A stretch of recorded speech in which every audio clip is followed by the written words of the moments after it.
কি হয়েছে বলো। আমি বাসায় আসতেছি। না থাক, আশা লাগবে না, এই ঠান্ডায় গোসল করতে পারবো না। কেন গোসল করতে হবে কেন? আরে গতবার এসে আমার জ্বর বানাই দিয়ে গেছো।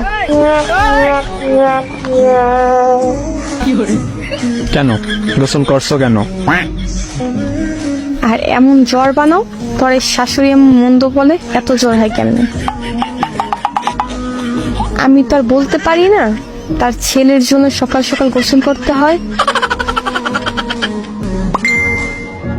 আরে আমি সেইটা বলি নাই, মানে এই জন্য আসবো না। তুমি সবসময় এটাই বলো, কিন্তু ঠিক আমার জ্বর হয়। আরে সত্যি বলতেছি।